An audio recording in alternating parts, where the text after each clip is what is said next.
Sud Radio, les vraies voix qui font bouger la France. 19h-20h, les vraies voix responsables.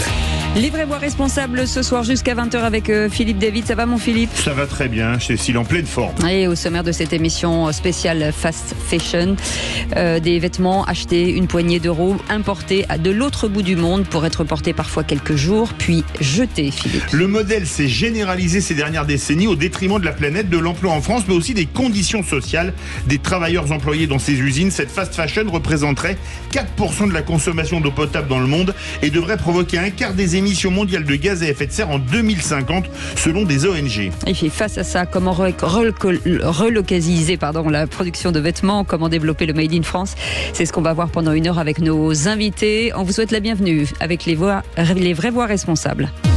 Les vraies voix Sud Radio. Et nos invités pour en parler, Olivier Ducatillon est avec nous. Bonsoir, merci d'être avec nous. Et puis allez-y, mon Philippe. Alors Gilles Attaf est avec nous. Gilles Attaf qui est... attendez, je retrouve la bonne fiche juste en dessous. On ne nous l'a pas fait. Olivier Ducatillon qui est président de l'Union des industries textiles, bien entendu. Avec nous, Gilles Attaf. Président de l'Origine France Garantie, bonsoir. Thomas Huriez est avec nous, fondateur de 1083 que vous connaissez bien, j'imagine. Et Éric Roussel, fondateur de Néo, qui propose des sacs à dos techniques 100% made in France. Bonsoir. Bonsoir. Alors Olivier Ducatillon, on va commencer avec vous, justement pour faire un tour d'horizon. Vous, c'est l'Union des industries textiles qui regroupe plusieurs métiers. D'abord, quel métier? C'est intéressant de savoir. Parce que c'est assez large. On a l'impression que c'est un unique métier, mais c'est assez large. Effectivement, le textile ne se résume pas à l'habillement. Il y a une partie non négligeable, environ 35% de nos adhérents qui sont des gens qui travaillent pour l'habillement. Mais le textile est pluriel, le textile est partout, puisque vous avez du textile dans l'aéronautique, la défense, l'agriculture, le sport. Donc c'est très très varié. Il y a un textile technique qui est très répandu en France et on a quelques superbes pépites en France autour de cette activité-là. Donc aujourd'hui, ça représente 2200 entreprises, 63 000 salariés et 16 milliards d'euros de chiffre d'affaires. Donc c'est la partie industrie textile de notre territoire. Vous êtes répartis un peu sur tout le territoire français, parce qu'à l'époque, les filatures, ça a été le Nord. On a connu également, en étant originaire du Sud-Ouest, une ville comme Lavelanet, la vallée de Lavelanet, où il y avait beaucoup d'usines textiles. Et Mazamet, Romans, Castres. Oui, alors aujourd'hui, on est répartis sur toute la France et les régions les plus importantes historiquement restent l'Auvergne-Rhône-Alpes et les Hauts-de-France, mais nous avons un textile aussi assez développé dans l'Est, le Grand Est, et dans cette partie du Sud-Ouest, mais avec des îlots également dans l'Ouest. Donc c'est très très bien réparti. Il y a un textile aujourd'hui qui est partout, et je pense que les Français ont redécouvert leur textile à l'occasion des masques, où là l'ensemble du territoire s'est mobilisé pour être capable de faire face à cette pandémie et de fournir des masques à chaque Français. Et on s'est souvenu qu'on avait une industrie textile et on a vu qu'elle pouvait être agile et résiliente et réactive. Absolument. Alors aujourd'hui, le sujet qui s'oppose à vous, forcément, c'est l'arrivée en masse de ce qu'on appelle la fast fashion. Ces produits de basse qualité et de bas prix qui aujourd'hui vous mettent dans une concurrence totalement déloyale, même si, in fine, on ne peut pas comparer les deux produits. C'est clair qu'on ne peut pas les comparer. Moi, pendant la crise agricole, j'avais tendance à dire reprenez les slogans de nos amis agriculteurs et vous mettez textile à la place. Et il n'y a rien qui change. À savoir que c'est aujourd'hui, on applique, on force, on nous oblige on importe des produits à qui on permet de faire des choses qu'on nous interdit si on le produit en France. Donc il y a forcément un problème de concurrence déloyale. Et l'autre élément dont on ne parle pas forcément suffisamment, c'est que des entreprises de fast fashion qui rentrent en France avec des paniers moyens très faibles, vous avez en France une loi qui fait que, en Europe d'ailleurs, en deçà de 150 €, tout ce qui rentre en France rentre hors TVA, hors droit de douane et sans aucun contrôle. Ce qui veut dire que certaines enseignes aujourd'hui rentrent avec 90% de leur chiffre d'affaires comme ça, en dehors de tout radar. C'est fou. De quand date la chute, les fermetures de masse d'usines textiles en France? C'est 2005 avec l'ouverture totale au textile chinois? C'est effectivement la fin des quotas et l'ouverture. C'est la fin des quotas en 2005, l'ouverture c'est ça, est chinoise. 2005. Vous prenez l'apparition l'apparition des premiers magasins Zara et H&M. C'était le début de la fast fashion. Ce qui est intéressant, c'est de voir qu'aujourd'hui ces gens-là on les présente presque comme des gens sages et des bons exemples comparés à ce qui nous arrive des plateformes chinoises. Donc c'est clair que c'est le début, c'est les quotas et le modèle. On peut pas blâmer les gens qui ont fait ça, mais c'était une question de survie. Il fallait délocaliser, il fallait suivre le modèle pour être encore capable de résister. Et malheureusement, ça a été à une échelle incroyable. Moi qui viens des Hauts-de-France, mon entreprise est dans les Hauts-de-France, il y a encore, au début des années 70, 200 filatures, tissages. Il en reste 7 aujourd'hui. Au lieu de 200. Voilà. Mais ce qui était incroyable, c'est qu'on pouvait lutter plus ou moins contre les Zara. Voilà. Aujourd'hui, les plateformes, forcément, on n'a pas du tout la main dessus. Donc c'est difficile. C'est totalement virtuel. Donc comment lutter contre ces plateformes ? Mais c'est une bonne question. Et le problème, c'est tout se passe au niveau européen. L'Europe est dans le temps long. Donc là, les projets de tarification douanière, c'est 2028. Donc en gros, il se passera rien avant 2028. Donc il faut qu'on arrive à pousser l'Europe à avoir une espèce de procédure de référé dans le domaine pour un moment se dire on peut pas continuer à tolérer. Parce que là, on parle textile, mais on pourrait parler de tous les domaines du commerce. Vous dites 2028, ça veut dire qu'aujourd'hui, il y a des industries, en tout cas dans ce secteur-là, qui pourraient mourir entre-temps ? Ah, c'est clair. Oui. C'est clair. Ça a été notre position de dire à tous nos interlocuteurs aujourd'hui à Bercy et en général et au niveau européen également, dire mais si on attend 2028, ça va être une hécatombe. Mais est-ce qu'on peut réindustrialiser la France dans ce domaine, le textile ? Et qu'est-ce qu'on produit encore comme produit textile ? Uniquement les produits des hautes coutures, des boutiques de l'avenue Montaigne ? Non, pas seulement. Aujourd'hui, on a encore tous les savoir-faire présents en France. On parlait en off du lin puisqu'on a même réouvert au sein de notre groupe une filature de lin en Normandie. Il y en a une autre qui s'est ouverte en Hauts-de-France. Donc ce sont des savoir-faire qui avaient disparu depuis 20 ans et qui réapparaissent en France. Donc c'est possible, surtout que c'est attaché à une fibre locale, mais dans tous les autres secteurs, les savoir-faire existent. On a une vraie chance, je pense qu'on en parlera tout à l'heure, c'est l'obsession de la réduction de l'empreinte environnementale. Cette obsession, aujourd'hui, elle est plus présente dans le luxe, dans le haut de gamme, mais également sur de la grande diffusion. Et je pense que le fait de vouloir réduire l'empreinte environnementale, une des clés, c'est la réindustrialisation. Parce que si on fabrique en France, avec une énergie nucléaire décarbonée, comparée à une énergie utilisée à l'autre bout du monde, à base de charbon, là, on peut avoir des comparaisons qui vont de 2 à 10 fois moins. Et qui voyage dans un porte-container qui fonctionne au fioul lourd, alors là, c'est la totale. Et qui voyage, mais il faut être très précis. C'est très honnêtement pas le transport qui pèse dans l'empreinte environnementale. Ce qui pèse dans l'empreinte environnementale, c'est la matière première et c'est l'énergie utilisée pour le process de production. Donc vous avez une différence colossale. Et l'eau aussi. Et l'eau également. Oui, l'eau également. La loi du 14 mars 2024, est-ce que c'est une loi qui en fait était très très pédagogique pour les consommateurs, mais est-ce que c'est une loi qui va assez loin ou c'est un cache-misère ? J'ai envie de dire, c'est ni l'un ni l'autre. Il y a marqué parlons vrai sur nos Oui, non, mais cette loi, elle est au Sénat aujourd'hui, donc elle a encore une chance de résister et de survivre à tout ce qui va se passer d'un point de vue électoral. Mais peut-être, rien n'est garanti. Aujourd'hui, ce qu'on a mis en valeur dans cette loi, le problème, c'est comment on contrôle, comment on définit la fast fashion. Et s'il vous plaît, ne rattachons pas l'affichage environnemental, qui est encore un sujet tellement compliqué, à côté. Concentrons-nous sur qui sont les acteurs, qu'est-ce que l'ultra fast fashion, nombre de références mis sur le marché par jour. Il faut que ça soit simple et il faut que ça soit contrôlable. Aujourd'hui, notre point d'interrogation, c'est comment on fait pour contrôler. Eh ben, vous restez avec nous dans un instant, on va vous apporter des solutions, on va vous dire effectivement qu'il y a des entreprises qui sont résilientes, qui travaillent et qui offrent des produits de qualité et avec une marque importante qui s'appelle Origine France, garantie, que vous connaissez. Gilles Lattaf sera avec nous dans quelques instants et puis des entrepreneurs aussi. Restez avec nous, on est ensemble jusqu'à 20h, c'est les vraies voix responsables. Sud Radio, votre Sud Radio, les vraies voix qui font bouger la France, 19h-20h, les vraies voix responsables.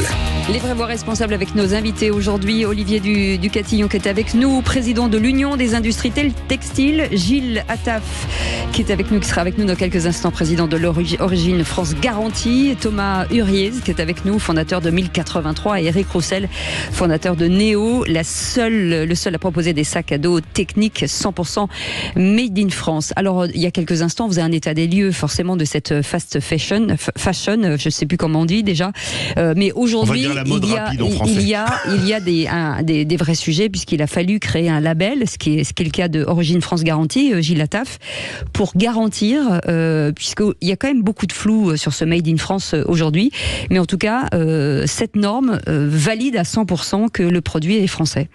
Alors c'est une certification. C'est certification, pardon, excusez-moi. La différence, c'est que nous, on fait appel à des organismes indépendants, des auditeurs comme le Bureau Veritas ou l'AFNOR, qui viennent auditer la gamme de produits. En fait, nous, ce qu'on garantit, c'est que le produit a bien été fabriqué sur le territoire français avec 2 critères. Alors, Origine France Garantie, ça a été créé par mon prédécesseur Yves Gégaud en 2011 sur une mission de Nicolas Sarkozy sur la marque France. Et en fait, on s'est aperçu que le Made in France était régi par le Code des douanes européen, que c'était déclaratif. Vous pouvez vous estimer Made in France si une opération substantielle du produit est faite sur le territoire français. Absolument. Donc il fallait donner de la traçabilité aux consommateurs. En fait, le sujet, c'est que le consommateur, il doit pouvoir consommer en toute transparence, en sachant réellement que lorsqu'il voit du bleu, blanc, rouge, c'est pas toujours fabriqué en France. Mais si c'est Origine France Garantie, c'est garanti, puisque Origine France Garantie, c'est garanti. Alors, on va prendre un mot anglais pour parler du Made in France, le French washing. Est-ce qu'on peut acheter du produit marqué Made in France qui en fait ne l'est pas ?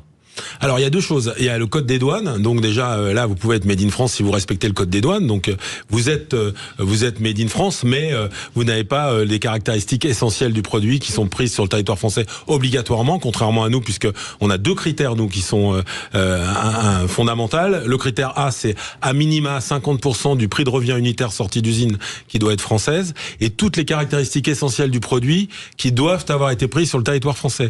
Quand vous voyez le logo Origine France Garantie, vous savez que la fabrication, elle a commencé en France, elle a fini en France. Il ne peut pas y avoir un passage à l'étranger. Donc le Made in France, c'est déclaratif. Il y a du vrai Made in France, encore une fois. Oui. Après, le niveau d'exigence, effectivement, pour nous, n'est pas assez élevé. C'est pour ça qu'on a créé la certification Origine France Garantie. Puis surtout, pour donner aux consommateurs ses choix. Je veux dire, le but, c'est pas d'être des ayatollahs. C'est que lorsqu'on voit du Made in France, on veut être sûr qu'il est bien fabriqué en France. Et avec nous, c'est sûr, puisque l'audit a été fait sur la gamme de produits. Alors, on parle toujours des produits soi-disant Made in France, mais parce que certains sont juste transformés en France, et donc du coup ils se disent être français. Quels sont les différents critères chez vous? C'est-à-dire que quand on est une marque et qu'on veut être Origine France Garantie, il faut cocher quelle case? Deux critères. Parce que moi j'ai plein de critères que je viens de vous différents. rappeler. Nous on a deux critères. Hein. Donc le critère A, 50% à minima de la valeur ajoutée du produit qui doit être française, et puis toutes les caractéristiques essentielles du produit qui doivent avoir été prises sur le territoire français. Ça, c'est les 2 critères indiscutables pour être sûr que vous êtes avec un produit Origine France Garantie. Après, votre question, par rapport au fait que est-ce qu'on est sûr qu'il y a du Made in France, et la traçabilité. Ce qui est sûr, c'est que lorsque vous voyez du bleu, blanc, rouge, c'est pas obligatoirement du Made in France. Le vrai sujet, il est là. En fait, nous, on se bat contre le franco-lavage. Vous parliez du French washing, mais nous on appelle ça le franco-lavage.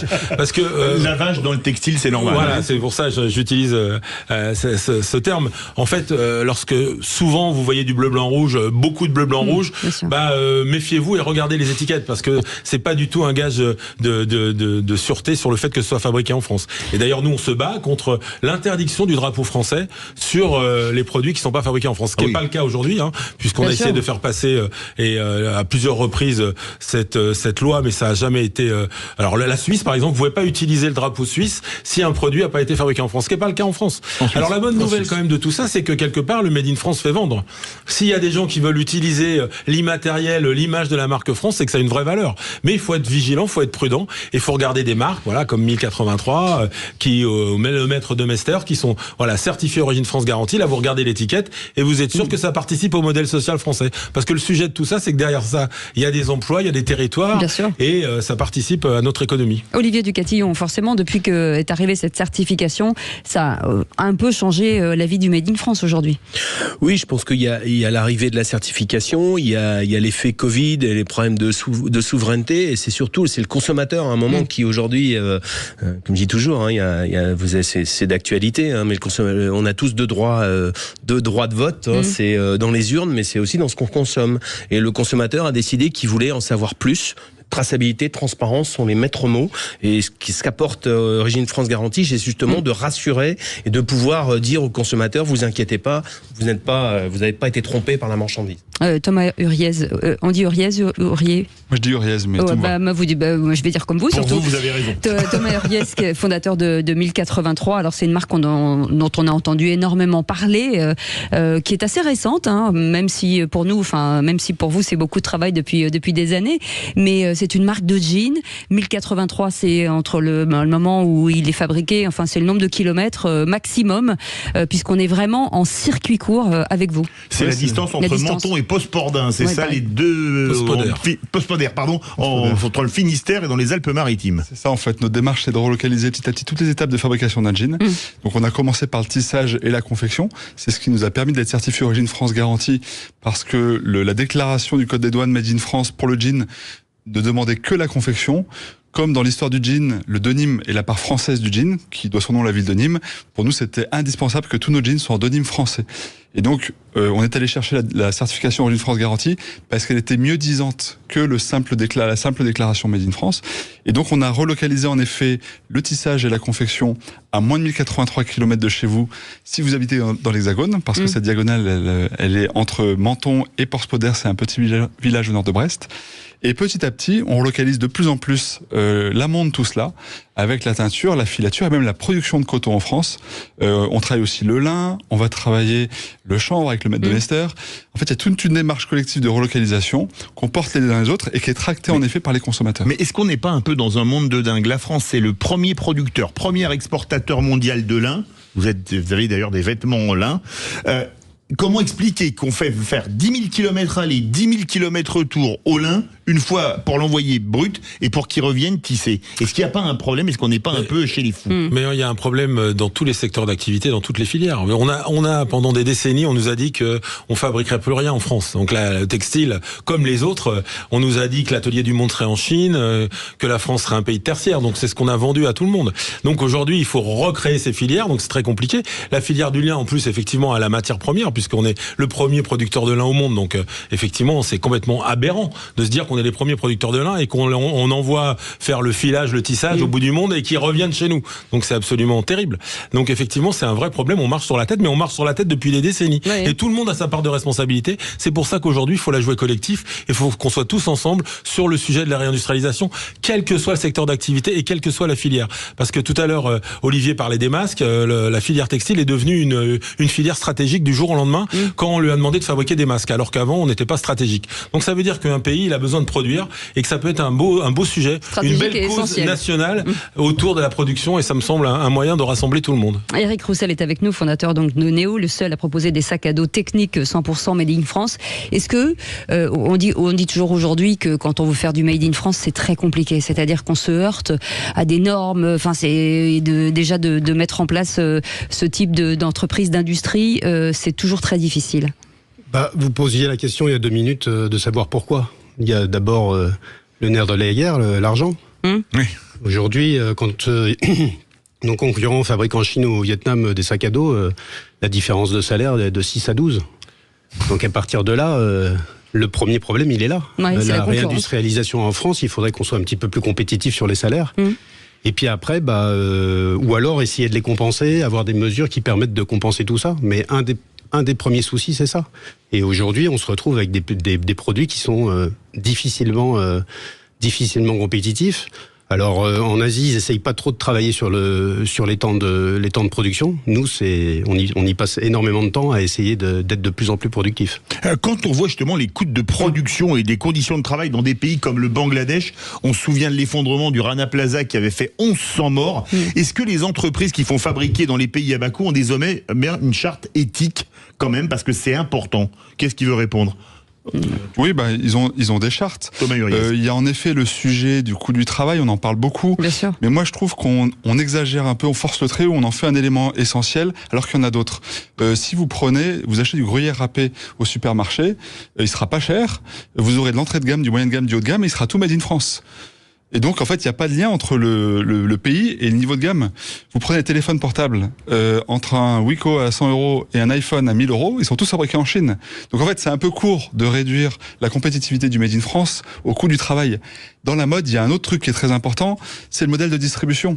Vous regardez une étiquette de jean de marque à 150 € et un jean de fast fashion à 30 €, il y a un gros écart de prix sur l'étiquette de prix. Oui. Maintenant, vous regardez l'étiquette de composition de ces deux jeans, et vous verrez que les deux sont fabriqués au Bangladesh, au Pakistan, au Vietnam ou en Turquie. Donc à coût du travail égal, il y en a un à 30 €, l'autre à 150 €. Ce qui fait la différence, c'est le modèle de distribution. Parce que quand on achète un vêtement, on achète une image. Et donc une marque, elle est obligée de consacrer de l'argent au produit un petit peu, et beaucoup au marketing à l'image. Quelque part, la fast fashion, on en a pour son argent, on paye un truc pas cher qui est fabriqué pour pas cher. Et l'enjeu dans le Made in France, c'est effectivement, on produit pour plus cher. Nous, un jean, ça coûte 40 € à fabriquer contre 10 € au Bangladesh. Et si on veut les proposer au même prix que les grandes marques, autour de 100, 120 €, alors qu'est-ce qu'on fait? On fait pas de pub. Par contre, on engage ses clients, sa communauté, pour qu'elle développe le bouche à oreille. Et c'est pour ça que la transparence, la traçabilité, c'est si important. C'est pour ça que les certifications sont si importantes. C'est pour ça que les usines sur les territoires près des consommateurs, si on les fait visiter, c'est si important. C'est parce qu'en fait, nous, on n'a pas les moyens de faire du storytelling. Par contre, on peut faire du story sharing, c'est-à-dire partager notre histoire, engager les consommateurs dans notre filière. Qui deviennent prescripteurs. Et du coup, voilà, exactement. Et ça, c'est quelque chose qu'on fait très bien dans le vin. Vous avez le choix entre une bouteille de vin à 20 € ou 20 bouteilles à 1 €. 90% des gens, à part si vous avez des problèmes avec l'alcool, ils choisissent la bouteille à 20 €. Et nous, dans la mode, on a oublié ce plaisir d'être, on l'a remplacé par le plaisir d'avoir, où on accumule des vêtements à bas coût, qui à la fin coûtent très cher, parce que quand on voit les milliards d'euros que font la fast fashion, on voit bien qu'il ne faut pas faire d'économie. Allez, on revient dans un instant. On fait une petite pause avec nos invités face à cette fast fashion. Il y a le Made in France, des produits de qualité, durables, bien entendu. Et en plus, ça fait du bien à notre pays et à la planète. Allez, à tout de suite. Sud Radio, les vraies voix qui font bouger la France, 19h-20h, les vraies voix responsables. Et on est ravis de vous accueillir tous les mercredis soirs pour les vraies voix responsables avec Philippe David. Et ce soir, qui s'oppose finalement à la fast fashion? C'est le 100% Made in France. Et nos invités, Olivier Ducatillon est avec nous, président de l'Union des industries textiles, Gilles Lataf, président de Origine France Garantie, Thomas Huriez, qui est fondateur de 1083, et Eric Roussel, fondateur de Néo, le seul à proposer des sacs à dos technique 100% Made in France. Et Gilles Lataf voulait revenir sur le prix finalement. Quel est le bon prix aujourd'hui? Le juste prix, c'est le prix d'un produit français. La problématique aujourd'hui, c'est qu'on parle de l'ultra fast fashion avec des prix qui sont complètement, comment dirais-je, c'est subventionné, c'est fabriqué par des gens dans des conditions sociales et environnementales absolument terribles, voire même des esclaves. Donc on peut pas aujourd'hui mettre en disant le Made in France est trop cher. Moi, je réfute ce terme. Le Made in France est au juste prix. Maintenant, il faut essayer de comprendre. Il faut peut-être consommer moins, mais mieux, des produits de qualité qui durent, qui participent encore une fois à la vie de la nation. Et ça, c'est important. Je pense qu'il y a un changement de consommation qu'il faut absolument avoir. Le sujet de l'économie circulaire que connaît bien mieux Thomas que moi est très important. Et le circulaire, c'est le local. Voilà, tous ces sujets de production locale, il faut les avoir en tête, mais il faut aussi faire comprendre. Il y a des messages à faire passer. Encore une fois, quand on achète un produit, on ne sait pas dans quelles conditions c'est fabriqué. Il faut se poser les questions si on aurait envie que nos enfants fabriquent des t-shirts Shine ou Temu. Ouais, Thomas Huriez, vous êtes fondateur de 1083. Est-ce qu'il faut être décorrélé finalement de la mode? Parce que c'est la mode finalement qui nous incite à acheter le dernier truc. On se dit on va pas acheter cher parce que demain ce sera démodé. C'est ça le problème. On est dans la pédagogie aussi du consommateur. En fait, la mode, c'est vieux comme l'humanité. Quand on était tous tout nus, qu'on vivait dans des grottes, on était des femmes et des hommes préhistoriques, on n'avait pas besoin physiologiquement de se vêtir. On était comme les animaux, on était armés pour affronter les éléments extérieurs sans vêtements. Mais parce qu'on avait une conscience, une âme, quelque chose de plus, et bien du coup on a eu besoin de se parer de bijoux, de tatouages, de tentures. Et donc la mode, c'est très très très archaïque. Et jusqu'à il y a quelques années, c'était le plaisir d'être. Et c'est remplacé de manière exponentielle par le plaisir d'avoir. Et ce plaisir d'avoir, il est délétère. Il est délétère pour nous parce qu'il nous fait dépenser un fric fou dans des vêtements de mauvaise qualité. Et encore une fois, quand on voit les milliards d'euros que font les enseignes de fast fashion, elles ne nous font pas du tout faire des économies. Et c'est délétère pour l'environnement, parce qu'on le voit, le monde devient une poubelle à cause de nous. Et c'est délétère pour l'économie française, parce qu'en fait, on sera jamais les moins chers. Et pourtant, ça coûte cher d'acheter pas cher. Donc en fait, si on veut créer de l'emploi, développer de l'activité, respecter l'environnement, et ben en fait, il faut réapprendre le plaisir des bonnes choses, du bon goût, des beaux vêtements. Et effectivement, ça veut dire acheter des vêtements qui nous plaisent, dans lesquels on se sent bien, et pas acheter juste la dernière nouveauté. Mon arrière-grand-tante disait, je n'ai pas les moyens d'acheter bon marché. Et moi, je dis toujours, achète chinois, achète 3 fois. Alors, il y a quand Les même dictons du jour. Il y a une chose intéressante, votre entreprise 1083, c'est du made in France, mais vous poussez l'élégance, même les boîtes, vous faites des chaussures également en carton, sont en carton recyclé, made in France à Crest, à une vingtaine de kilomètres de Romans sur Isère. Réfléchi. Oui, Tout est réfléchi. le but c'est d'être cohérent, parce que tout est média. Si vous venez nous rendre visite à Romans, vous verrez, nos poubelles sont made in France. Parce qu'on peut pas se permettre d'avoir ce volontarisme-là et qu'on retrouve chez nous la même poubelle Ikea que vous avez à la maison. Là, on dirait, non, vous foutez de nous. Alors que si même la poubelle, elle est made in France, alors d'une part, elle nous rend le service de réceptacle et du coup, elle nous permet de trier nos déchets.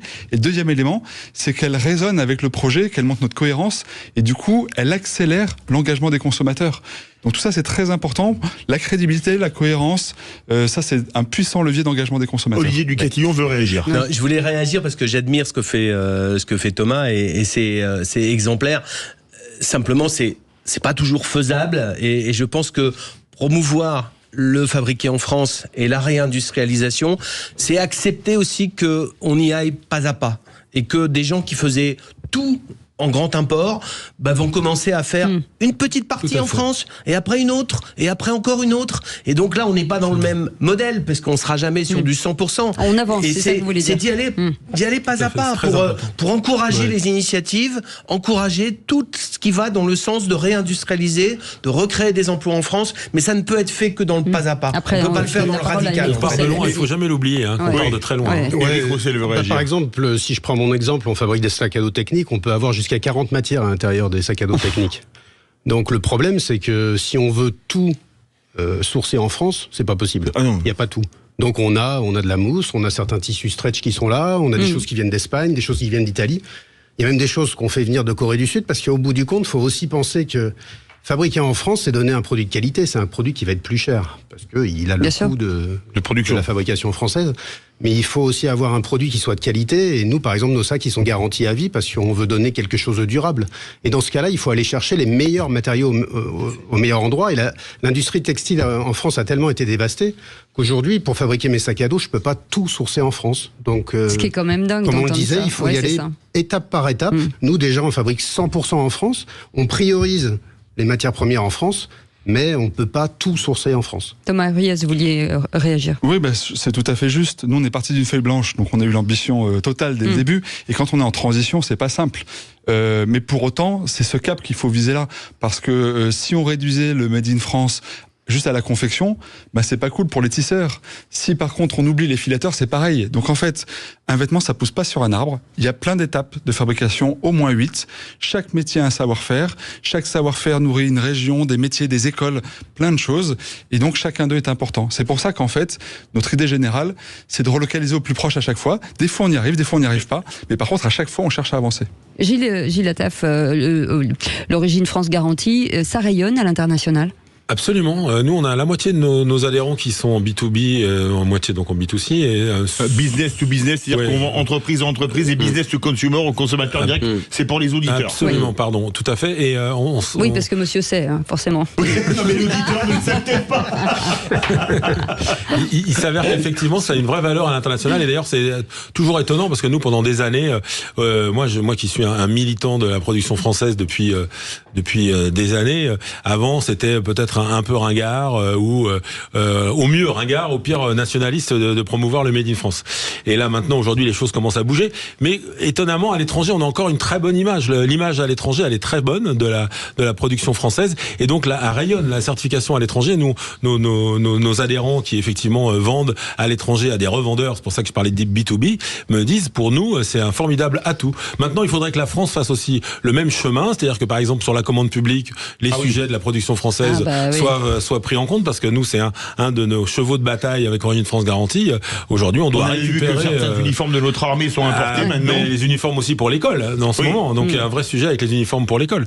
Donc ça, c'est un vrai sujet. Éric Roussel ou Thomas Huriez, est-ce que les grands... vous faites des jeans, donc forcément, il y a des grandes marques qui doivent regarder ce que vous faites. Est-ce que vous, des grandes marques aussi de sacs à dos, viennent regarder un petit peu ce que vous faites aussi, ou finalement vous passez sous les... on nous a dit, on essaye, nous on vient, au départ on est fabricant de matériel de parapente depuis 11 ans à Annecy. Et donc on s'est spécialisé depuis 2 ans, on offre une gamme de sacs à dos au grand public, donc hyper technique, avec des technologies et des tissus qu'on essaye maintenant de fabriquer en France d'ailleurs, des tissus qui sont issus de la technologie du parapente, où on a besoin de légèreté.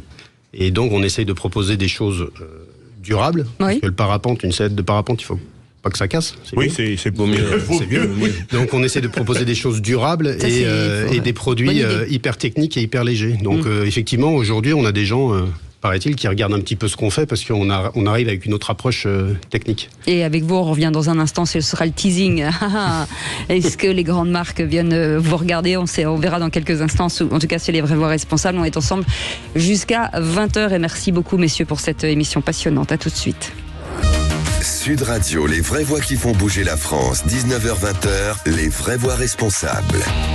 Et ce soir, on baigne dans le Made in France avec nos invités, et ça nous fait plaisir avec Olivier Ducatillon qui est avec nous, président de l'Union des industries textiles, Gilles Attaf, président de Origine France Garantie. Vous regarderez maintenant cette certification quand vous achèterez des produits quels qu'ils soient. Thomas Huriez est avec nous, fondateur de 1083, et Éric Roussel, fondateur de Néo, qui est le seul à proposer des sacs à dos techniques 100% Made in France. Et tout à l'heure, juste avant de partir en pub, je disais, est-ce que finalement, quand on est fabricant de jeans et qu'on a en face de nous des mastodontes étrangers, est-ce que finalement on se sent tout petit et observé? Alors on est tout petit déjà parce qu'on vend 50 000 jeans par an depuis 2-3 ans. Et vous avez combien de salariés? On est 100. C'est bon. Moitié d'ouvriers, tisserands, confectionneurs, et moitié pour la partie gestion, commerce, logistique. Alors, et du coup, quand on est une jeune marque avec des ateliers, effectivement, il y a des marques qui nous sollicitent pour fabriquer, et nous, on est ravis de les accueillir. Parce qu'en fait, nos ateliers, c'est du long terme. Et si, chez 1083, on loupe une saison, on fait des produits moins bonne qualité ou que sais-je, ce qui nous est pas arrivé jusque-là, on met en danger tous ces emplois. Alors que si nos ateliers travaillent pour plusieurs marques, ça les sécurise, parce que du coup, on n'a pas nos hommes à panier.